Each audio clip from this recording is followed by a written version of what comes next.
Perfect. Yep. We're live.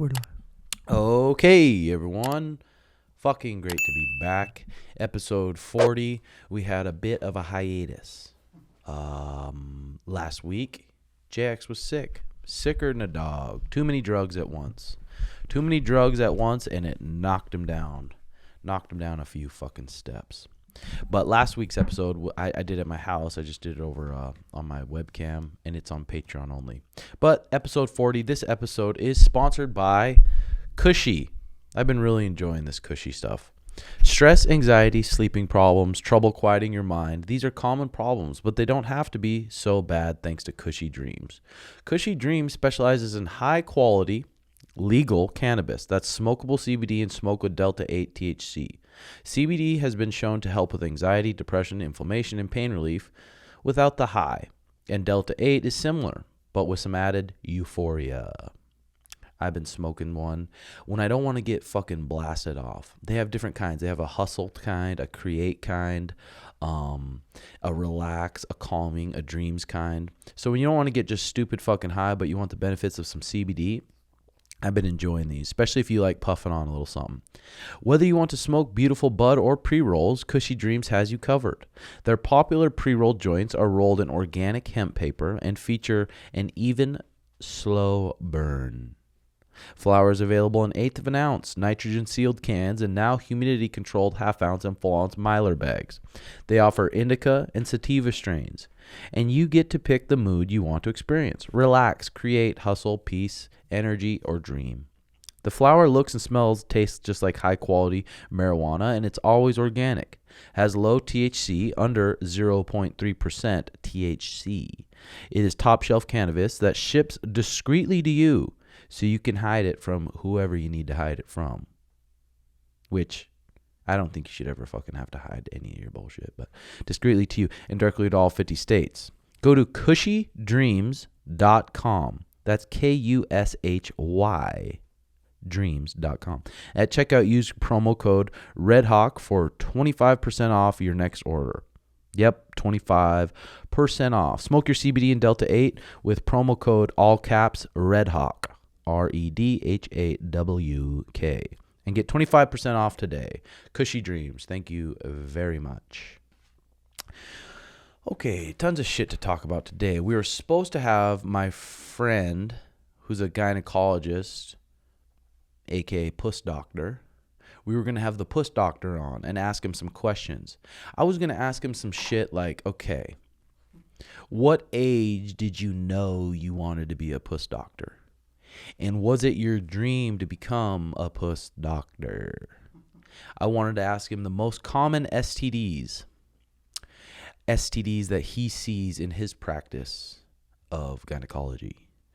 I wanted to ask him some crazy complications with pregnancy because Mariah and I might be wanting to have a kid here in a little bit. And we want to stay ahead of the curve. Will he be my puss doctor for Mariah or Mariah's puss doctor? Probably not. Yeah, probably not because I love him, but I know he loves puss too. So we'll start off this with Naval. We'll start off this show with Naval. Okay, shed your identity to see reality. This says, our egos are constructed in our formative years, our first 2 decades. They get constructed by our environment, our parents, our society.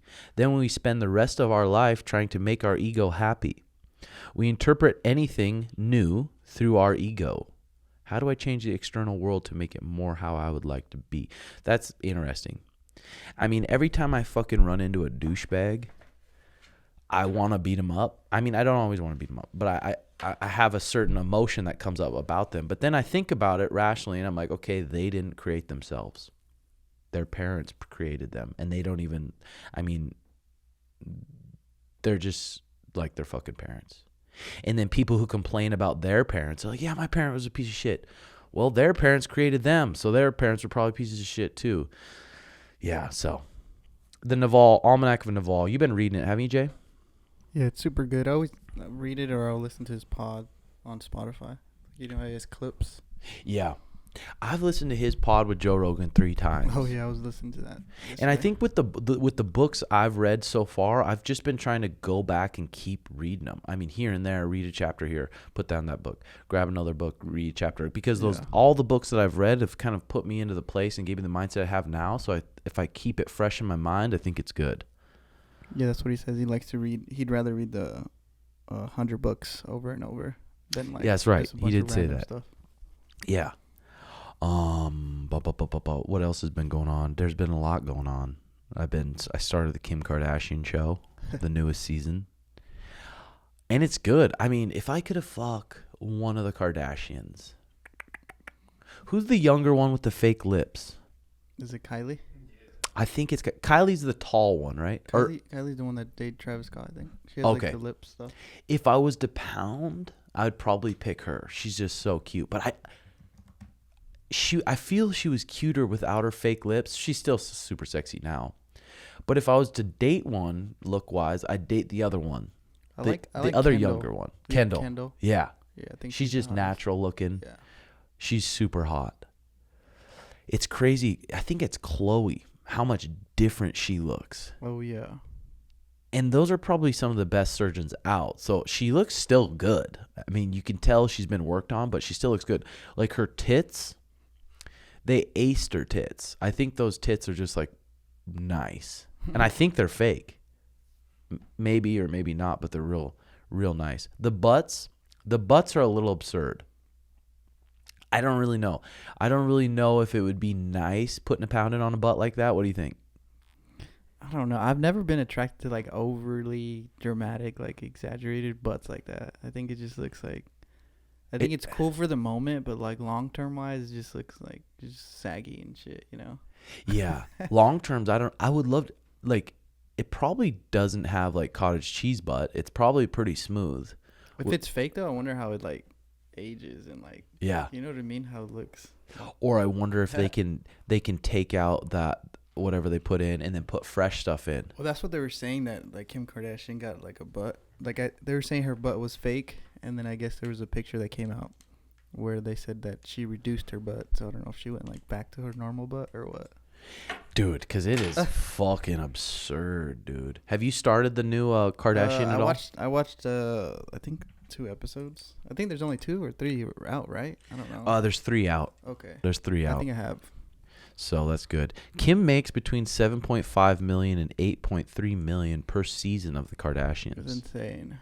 So Kim's salary is the 6th of the $100 million Hulu paid the Kardashians Jenners for the Kardashians show. Damn, so they paid him $100 million. Because I think it was on a different network, right? And then they moved. Hulu signed him like exclusively to Hulu or some shit. Oh, was it? Yeah.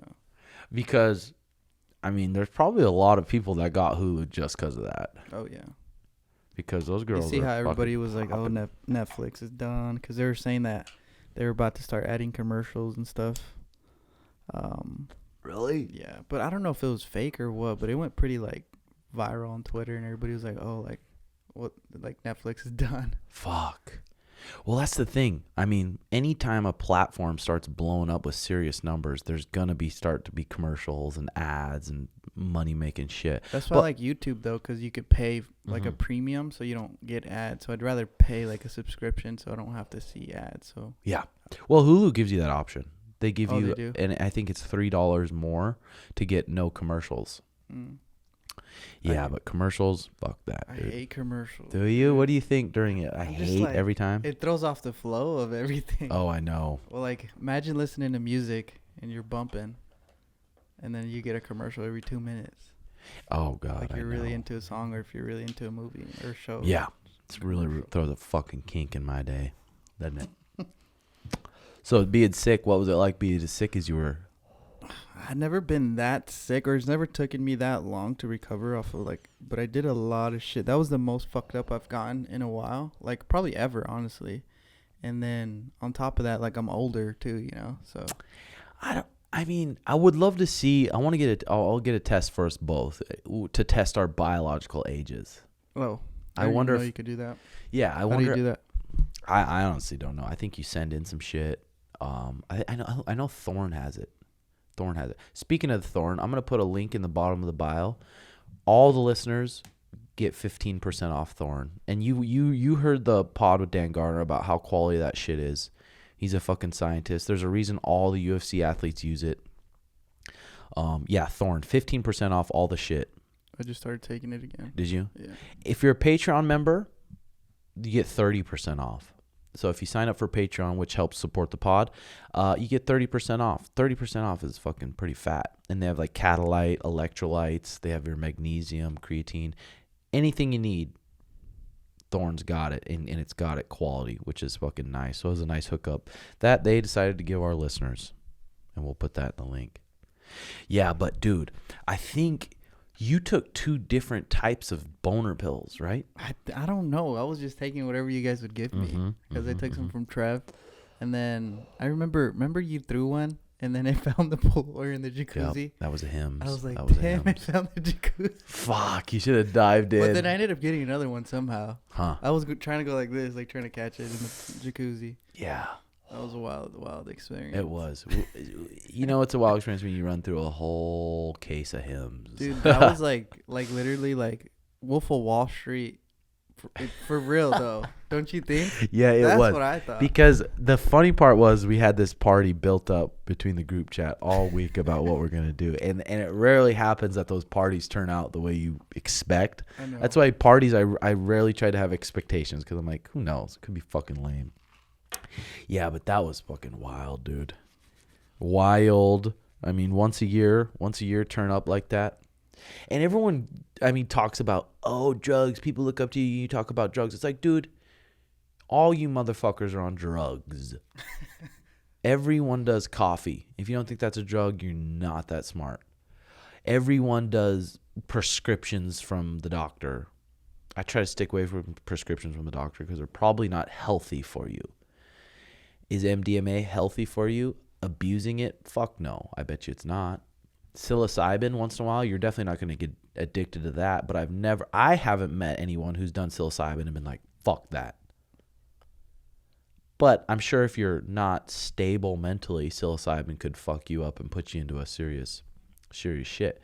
But dude, smoking a little smoke, doing a little bit of, yesterday I did a little 0.25 of a mushroom just to get my mind flowing a little bit. Did some coffee. Did a little dabski. I mean, we're on drugs all day, every day. For real. And I just don't think it's detrimental to my body, though. If it was detrimental to my body and it detrimental to my performance in jiu-jitsu or my health, I probably wouldn't do it. You know what I'm saying? Yeah, it's not like, I feel like we do it very rarely just because we train, work so hard, and all the other aspects of our life. It's almost just like a little mini reward. Some like MDMA really rarely because I think that does shit with your brain. But every day you're doing coffee. Yeah, that's true. But I don't know. It's hard to say. Let's hear what Sam Harris says, a fucking professional, a neuroscientist. This is the guy's, I use his app for my meditation, and he has different talks with super smart people. But this is what he has to say about drugs. Drugs and the meaning of life. Let's hear it. Drugs and the meaning of life. Everything we do is for the purpose of altering consciousness. We form friendships so that we can feel certain emotions like love and avoid others like loneliness.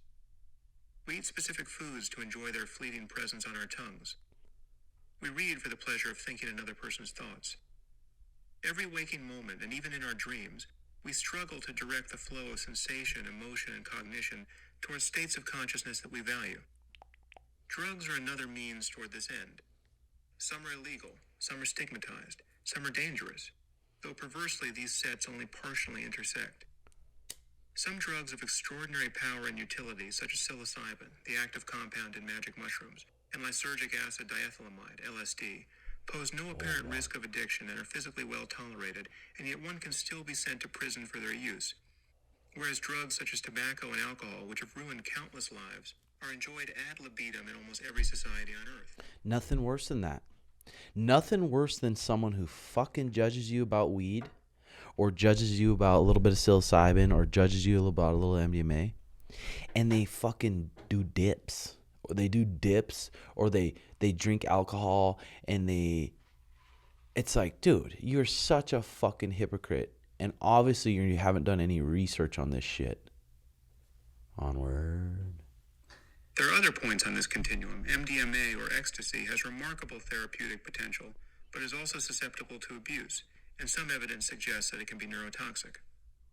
One of the great responsibilities we have is to educate ourselves, along with the next generation, about which substances are worth ingesting and for what purpose, and which are not. The problem, however, is that we refer to all biologically active compounds by a single term, drugs, making it nearly impossible to have an intelligent discussion about the psychological, medical, ethical, and legal issues surrounding their use. The poverty of our language has been only slightly eased by the introduction of the term psychedelics, to differentiate certain visionary compounds which can produce extraordinary insights from narcotics and other classic agents of stupefaction and abuse. However, we should not be too quick to feel nostalgia for the counterculture of the 1960s. Yes, crucial breakthroughs were made, socially and psychologically, and drugs were central to the process. But one need only read accounts of the time, such as Joan Didion's Slouching Towards Bethlehem, to see the problem with a society bent upon rapture at any cost. For every insight of lasting value produced by drugs, there was an army of zombies. The thing is about drugs, okay, in the dictionary, drugs, the definition is a medicine or other substance which has physiological effect when ingested, otherwise introduced to the body. Okay. So sugar's got to be a drug, right? Would be classified as a drug. Super fucking addicting. Super addicting. The number one killer in the US, or probably in the world, I'd have to look it up, is heart disease. And heart disease comes from obesity and eating too much fucking sugar. And it's 100% fact that sugar rots your teeth. It'll make your teeth fall out. But it's just not that. Yeah, but it's okay. It's okay. Give a kid a Snickers. It's cute. Cute. Let him suck on some lollipops and some Jolly Ranchers. It's cute. You think it's like but then, really bad? Like what about just like once on the weekends they could eat candy? Hell no. You wouldn't even let your kid eat candy on the weekends? Yeah, I mean, not on the weekends, probably a full day, but let him have a little bit of a treat. Yeah, that's what I'm saying. Like just one. Yeah, a little bit of a treat, just like anything else. Yeah. But it's like, holy shit. Zombies with flowers in their hair, shuffling toward failure and regret. Turning on, tuning in, and dropping out is wise, or even benign, only if you can then drop into a mode of life that makes ethical and material sense, and doesn't leave your children wandering in traffic. Drug abuse and addiction are real problems, of course, the remedy for which is education and medical treatment, not incarceration. That's the thing. I feel like if you're in a healthy spot in your life, and the trajectory of your life is climbing, and you can look at that from the outside and be like, oh, the trajectory of my life is still going up, then doing these drugs that aren't that harmful is okay. But if you're not in a good spot, you're not liking how yourself feels, your trajectory of your life is going down, then I definitely should stay away from that shit until you get your life fucking tightened up. In fact, the most abused drugs in the United States now appear to be oxycodone and other prescription painkillers. Should these medications be made illegal? I think yes, but maybe not. Maybe not. But dude, so many of my friends, especially fighter friends or someone in combat sports, get hooked on those oxys, dude. I mean, you go through so much fucking pain. You spar twice a week. MMA sparring, people don't realize, MMA sparring, your body is so fucking sore. A soreness that you didn't even know you could have. That's how your body feels. And it's twice a week. And then you get surgeries, and then you get concussions, and then the doctor gives you oxys, and you get surgery, so then you need to stay on these oxys for however many weeks. And now it's like, fuck, dude. The only way I can just be at peace or just feel normal is whipping one of these oxys down. And then it's just fucking terrible for you. Of course not. But people need to be informed about their hazards, and addicts need treatment. And all drugs, including alcohol, cigarettes, and aspirin, must be kept out of the hands of children. I discuss issues of drug policy in some detail in my first book, The End of Faith, and my thinking on the subject hasn't changed. The war on drugs has been lost and should never have been waged. I can think of no right more fundamental than the right to peacefully steward the contents of one's own consciousness. The fact that we pointlessly ruin the lives of nonviolent drug users by incarcerating them at enormous expense constitutes one of the great moral failures of our time. And the fact that we make room for them in our prisons by... Imagine those poor guys that are sitting in the pen right now, and they're hearing from the outside or maybe seeing, and they're like, damn, all this is legal now. And I'm sitting here in the pen locked up because of it. Oh, it'd be hard to live with, dude. That would be hard to live with. Rolling murderers, rapists, and child molesters makes one wonder whether civilization isn't simply doomed. I have 2 daughters who will one day take drugs. Of course, I will do everything in my power to see that they choose their drugs wisely, but a life lived entirely without drugs is neither foreseeable nor, I think, desirable. I hope they someday enjoy a morning cup of tea or coffee as much as I do. God, that's the thing. You go through your whole life. I mean, there's no way you probably go through your whole life without doing drugs, but you go through your whole life maybe without doing a little bit of psilocybin or a little bit of marijuana. Opens up some fucking different neural pathways in your brains, makes you look at things or think about things a little different. I think my mom, I was going to Zoom call her on the pod here, but we're going to get that figured out, and I'll Zoom call her next week. But she's going to come down to visit, and I really want her to take a nice little vaporized herb rip. Just give her a little gummy. Oh, that's a good idea. A little bit of gum. Don't tell her that it's Yeah, but then the thing is about that, the religions really don't want you to do that because they don't want your mind to open up. They don't want your mind to think outside the box. They want to keep you in that fucking box. So drugs and things that fuck with your neural pathways a little bit, devil. If they drink alcohol as adults, as they probably will, I will encourage them to do it safely. If they choose to smoke marijuana, I will urge moderation. Tobacco should be shunned, and I will do everything within the bounds of decent parenting to steer them away from it. Tobacco should be shunned. Shunned. Yeah, but it's not. Needless to say, if I knew that either of my daughters would eventually develop a fondness for methamphetamine or crack cocaine, I might never sleep again. But if they don't try a psychedelic like psilocybin or LSD at least once in their adult lives, I will wonder whether they had missed one of the most important rites of passage a human being can experience. This is not to say that everyone should take psychedelics. As I will make clear in a moment, these drugs pose certain dangers. Undoubtedly, some people cannot afford to give the anchor of sanity even the slightest tug. That's the thing. You get some motherfucker that's barely sane, that has, maybe it's in their genes, maybe it's traumatic experiences, and then they just go off the fucking rails. But it's weird because Paul talks about, like he was saying back when Sean's brother was hooked on meth, Paul recommended, he's like, do a heroic dose of mushrooms with him, a heavy dose of mushrooms, to where it's just like you go somewhere else. And I've heard of a lot of people doing a big dose of mushrooms like that, getting off heroin or stuff that's detrimental to their body. It has been many years since I took psychedelics myself, and my abstinence is born of a healthy respect for the risks involved. However, there was a period in my early 20s when I found psilocybin and LSD to be indispensable tools, and some of the most important hours of my life were spent under their influence. Without them, I might never have discovered there was an inner landscape of mind worth exploring. There's no getting around the role of luck here. If you are lucky and you take the right drug, you will know what it is to be enlightened, or to be close enough to persuade you that enlightenment is possible. If you are unlucky, you will know what it is to be clinically insane. While I don't recommend the latter experience, it does increase one's respect for the tenuous condition of sanity, as well as one's compassion for people who suffer from mental illness. Human beings have ingested plant-based psychedelics for millennia, but scientific research on these compounds did not begin until the 1950s. By 1965, 1,000 studies had been published, primarily on psilocybin and LSD, many of which attested to the usefulness of psychedelics in the treatment of clinical depression, obsessive-compulsive disorder, alcohol addiction, and the pain and anxiety associated with terminal cancer. Within a few years, however, this entire field of research was abolished in an effort to stem the spread of... This talk goes on for another 15 minutes, so I don't want to bore you guys. But the rest of it's really good, too.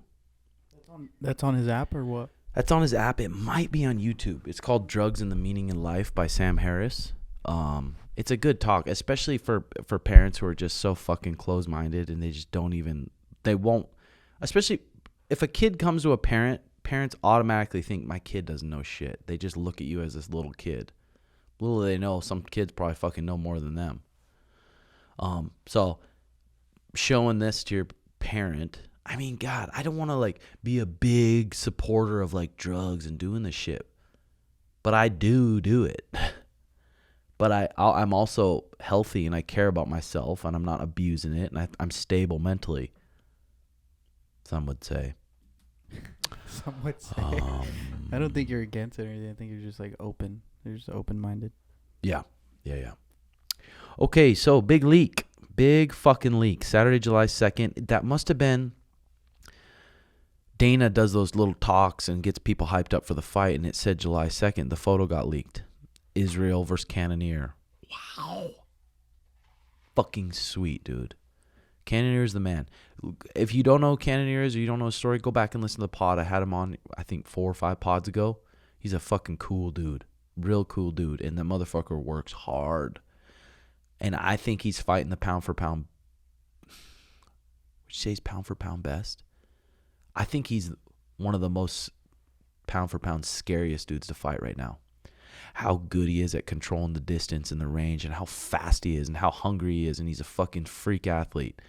So if Jared could get the middleweight title, that would be incredible. Did you see the guy who's Strickland fighting? I guess that guy's the one that knocked Adesanya out a long time ago. Yep. Which will be a sick fight, dude. Because Strickland, he's a striker, comes forward, pressures, boxes you up. Versus Pereira. Fucking sweet, dude. But then Strickland in the same card as O'Malley, and Strickland fucking hates O'Malley. So we'll probably have some run-ins with him.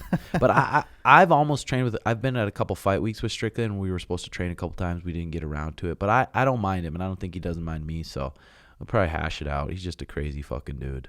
Made to be a fighter. And then they leak Khamzat, Nate Diaz. Fuck, they must just want to say, okay, Nate, you want to talk shit like you're the man and you want to get paid these fat bread. I mean, you want to be on the UFC side because they are in control of you. Say they have to offer you 3 fights per year. They could literally, if they don't like you, they offer you the worst fight possible. Okay, you don't want it? Okay, you don't get paid. Offered you another one. Worst fight possible. Okay, you don't want it? You don't get paid. We don't have to pay you. But if they don't offer you 3 fights per year, then they have to pay you what your contract says. But dude, Khamzat, 200. I bet that motherfucker weighs 205, 210 maybe. Such a dominating, strong fucking wrestler. Nate probably walks around, I bet, a pretty chubby 90, 95. Probably pretty chubby and out of shape. Maybe.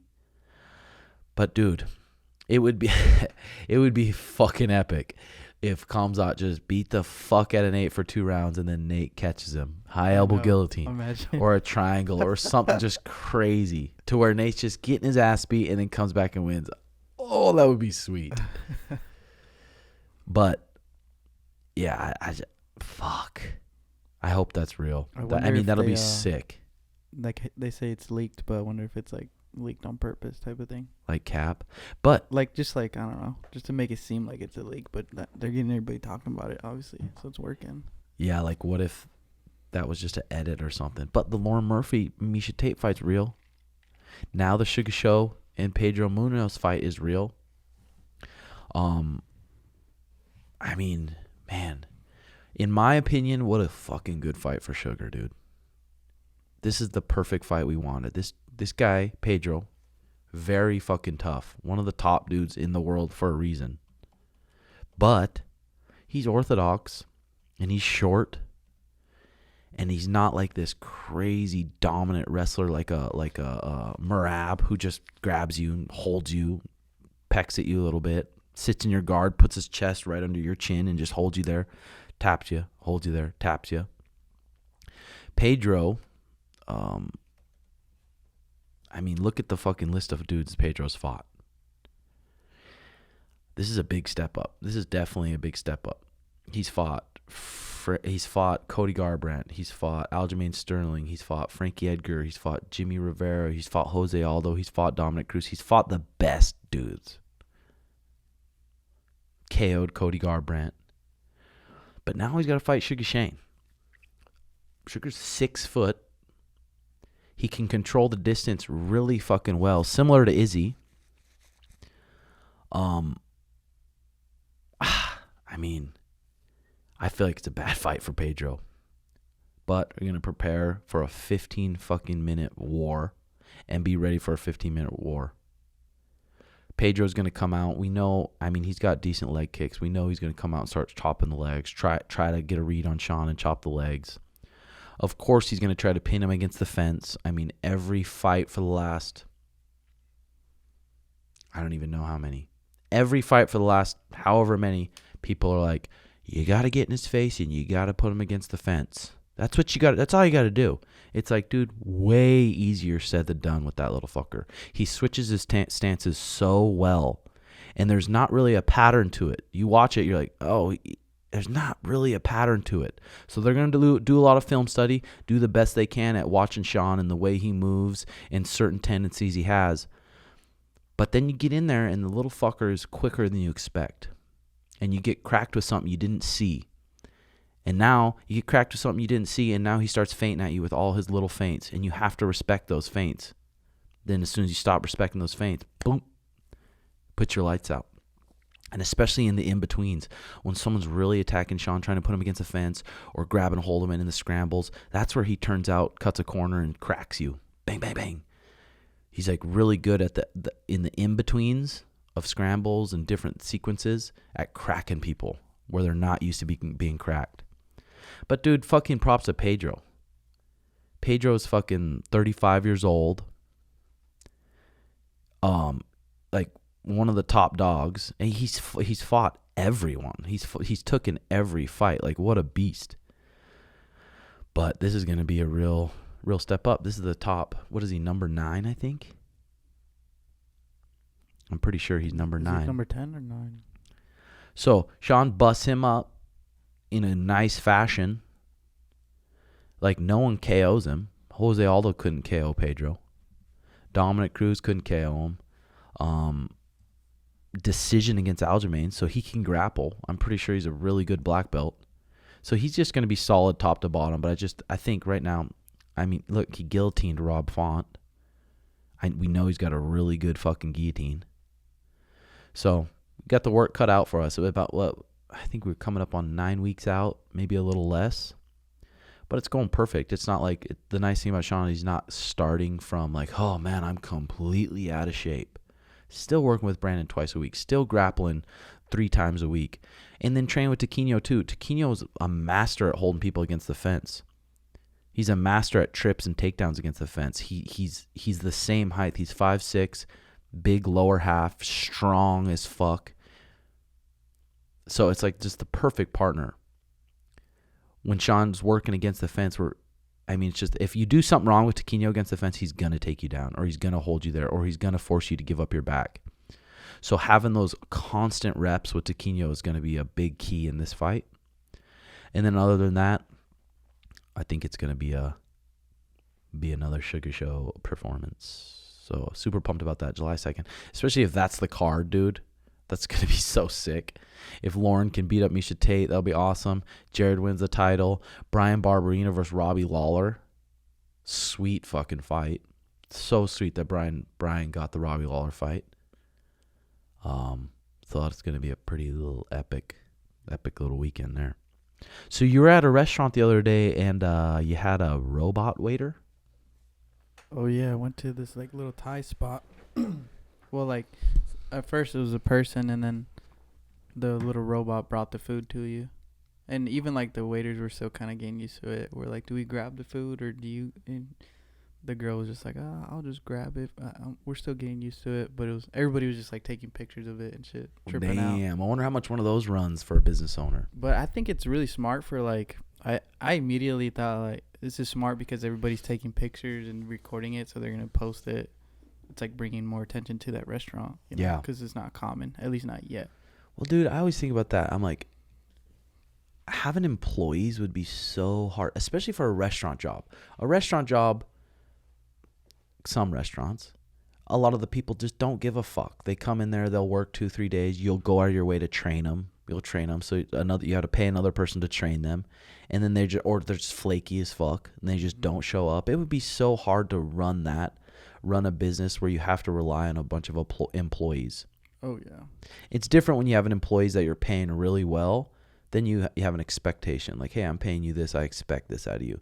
But when you're paying them bare minimum, you're going to get fucking bare minimum effort or bare minimum commitment, which would be hard. So if I had a job like that, a business like that, I would love to just buy my robot waiters. I know, but then it'd be kind of hard. I mean, I guess I would think like the Tesla bots. That's immediately what I thought of. That'd be pretty smart because you know how people. I think that's the perfect job to replace with like a robot because you don't have to. When I used to serve, it's just you have to be really like patient and not take things personally because a lot of times customers are dickheads. So you can't like. You know what I mean? I can't like let them be in control of your emotions. Yeah, exactly. I mean, I bet those motherfuckers. I bet you're just like the way they disrespect you and stuff. Yeah, something like. But I heard Naval say too, like you can always judge somebody by like, say you're at a dinner or whatever with some guy you just met, or you're about to do business with him, and he's rude to the server. That just like shows a lot on that guy's character. Because if he's rude to the server, he's gonna be rude to. Yeah. Other people, you eventually, you know, that's what he said, which is true. Fuck yeah, it's true. I've always been good. Have you been good about when I walk into a room? I'm usually really good about saying hi to people, like hey, how's it going? Just like right away, be like, hey, oh, he's friendly, he's easy to. Compared to some people, just walk into a room and I'll watch it. Sometimes even in the gym, I try to encourage everyone at the gym to say, hey, you see a new face, introduce yourself. It's hard coming into a fight gym. It's nerve-wracking coming into a fight gym. And then if you walk in that fight gym and people are mean-mugging you, higher belts walk right by you, don't even acknowledge you. It's like don't be like that. I see it from you, and like you've done it to me too. Like, hey, like this is Jay or whatever. But now I've gotten better at it. Like if I'm like warming up or training, I see someone that I'm not familiar with, and I feel like I know pretty much everybody here now. So I'll go up to him like, hey, what's up, I'm Jay, and I'll just kind of like shake him up real quick. Yeah.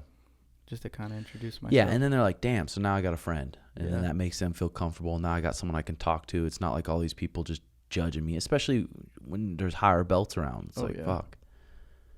And sometimes the higher belts, too, sometimes they have insecurities and egos to where they want to beat the new people up and they want to make them feel uncomfortable, which sometimes is okay. I think a lot of times when white belts come in or a guy comes in and they think they're way better than they are, and then you put them with someone good. And if they're being dickheads, and but some people need to know, like, holy shit, these little motherfuckers can fuck me up. I feel like as an upper belt though, I just feel kind of like I'm representing the gym too. You know, like, hey, what's up? You know, I don't want to be mean or anything. Yeah, I mean, some even black belts in town here. I don't want to say any names. I kind of do, but I don't. But they're like, their egos are so big they can't even be friends with their students. And I don't know if it's they're insecure because you're good at jiu-jitsu. That doesn't mean you're good at fighting. Like I'll still whoop your fucking ass, dude. But then they have this kind of their students treat them like they're special, which. I mean, they're their instructors, but then they act that way, and then they treat people not good, and they act like they're something special. It's fucking annoying as fuck. I don't really know what I was getting at there. Just about greeting yourself. I mean, it depends, because if I go into a place where I don't know anybody, I could see. I guess like for me, like I'm here already. I'm comfortable here, so it's easier for me to say hi to you. But if I was like on the other person's side, where I didn't know anybody in the room. I don't know. I don't really like, hey, what's up? I mean, I try to. Yeah. You know? Yeah. But yeah, I feel what you're saying. I mean, I've went to a lot of different fight gyms, and I've always been I try to go out of my way, just to be friendly. Just be friendly. Hey, this is where we're going to train. Fuck, I forgot what I was going to say. But, yeah. Where'd you think you got that from? Because you always do a good job at doing that. I don't know, dude. That's a good fucking question. Just being able to, because for Mariah too, she's really had to work on it. She's the GM at the gym, so it's like, hey, if a new person comes in, you have to greet them and just make them feel, not look at them and look away. I don't know where I got that, honestly. I have no fucking idea. My dad was always good at making just random friends and just being nice to everyone too. Maybe I saw him be like that. What else? What other kind of juice we got going on? Luke, what's been going on in your life? You haven't been at Jits. No, I haven't been. I've been busy fucking moving some product, if you catch my drift. Okay, little drug dealing. So Yes, Mac sir. Media's done? Basically, bro. So are you working there still? Nah. Fuck. I left like probably a month ago. Maybe So did it just get right shut on. down? Why did it get shut down? Mac it didn't Media get store. shut down, but they lost their fucking Apple like service provider license. Ah. Yeah, because I guess a couple people higher up were doing a little bit of shady stuff. So I left. I stayed for like a little bit, and then I just ended up no call, no showing because my boss pissed me off one day. And my mom's got a store in Surprise, and I was like, fuck it, I know I can work there. So I talked to her, and I had a job the same day I left the other one. And then now I'm just slinging on the side too. Okay, sweet. Okay, here, Dana White says, Dana White on boxing salaries. All those fucking guys are overpaid. One of the big problems with boxing, too, is that all those fucking guys are overpaid. And every time they put on a fight, it's going out of business sale. We're just trying to get as much fucking money as we can from you guys. And then we're out of here. We'll see you in 3 years. You can't build a league like that. You can't build a sport. You can't have 750 fighters under contract making money, feeding their families every year. With that kind of mentality, it doesn't work. You have to run a business. I mean, it makes sense. It makes sense. People don't know all the expenses for putting on a fucking fight. They think, okay, you just get that arena for free. You just get everything for free. The hotels, everything. I mean, I do think fighters should be paid more. Probably not that much more, because you start getting paid a lot. Like even the PFL, I'm like, they're paying these guys millions of dollars. The investors have to see a comeback somewhere. Like, are we getting this from not the gates? We're not making any money from the gates. The views, who knows how the views are doing? So how long is it going to last? Paying these guys fucking millions of dollars when there's 100,000 people that watch it. It's crazy to me, all the stuff that goes into Saturday Night Live. Oh yeah. Every week, everything that goes into Saturday Night Live. And I wonder if like a Saturday Night Live, I wonder if it gets as many views as a Steve Will Do It video. No way, right? There's no way, bro. SNL is dying. I know, and they have Is it though? What if they I just don't still know. have that old audience? You know? Yeah. Like I feel like it's for the older people now. Yeah, everyone that watches them is like 50 or above. But how many? Like, are they getting 5-10 million views per episode? I wonder. I mean, it depends on how many people are still paying for cable, I guess. Yeah. Nobody really has cable. Where is SNL on? What is it? Is it on? It has to be on a streaming service now, Yeah, I right? mean, it's on something. It's gotta be on Hulu. Something. Yeah. But Hulu. still, like, it's crazy that there's just this whole team and this whole thing to maybe get whoever knows how much. But then Steve, he's got a team of 3-4 people, and he's getting 5-10 million views from this shit. It's pretty sweet that we have the opportunity to do that with YouTube. That anyone has the opportunity to literally be creative and make a living straight from your fucking phone. It's wild. I always wondered too. Don't you ever think, like, when we go to those local tournaments, that like the local ones that people throw, how much money they make too? I'm always like, this is insane that I'm paying $100 and I might just only get one match. Yeah. And imagine how many people they got in there. And That's why I really want to do some underground type stuff at our gym. Maybe not underground, but maybe just some super fights. yeah, that'd be cool. Bet some money on some matches, go against some other coaches from different gyms, and maybe not film it, maybe film it, whatever. But dude, yeah, some of those jiu-jitsu tournaments, say you have 500 jiu-jitsu athletes and they all paid $100. I think their main cost would be what? Just renting out the venue, the gym. They probably have a good relationship with whoever they're throwing the gym with. Maybe, or they're just renting charge it. a spectator fee. Maybe there's renting it, but then you got to pay for all the staff. You got to pay for all the refs. You got to pay for all the timekeepers. You got to pay for the venue. You got to pay for insurance. You got to make sure. I mean, it's still a fucking lot. Yeah. It's still a lot. They probably do make a good chunk, though. I think the people that make the most is IBJJF, dude. Oh, fuck. Like, they have to be rich. Because even to just get a membership, you got to pay to get a membership to even be able to sign up for a tournament. Yeah, IBJJF is ballin', I bet. Jeans. Did you see Bo Nickel? Yeah, that kid's going to be probably a fucking savage, dude. He's got good training partners. He trains at a good team. He's probably going to, I bet you'll get 4-0, 5-0, and then probably get a shot, either Contender Series or just signed in the UFC, or Bellator will try to get him early. Dude, Bellator does that. They offer these kids fat checks pretty early on in their career and then groom them up. That would be interesting.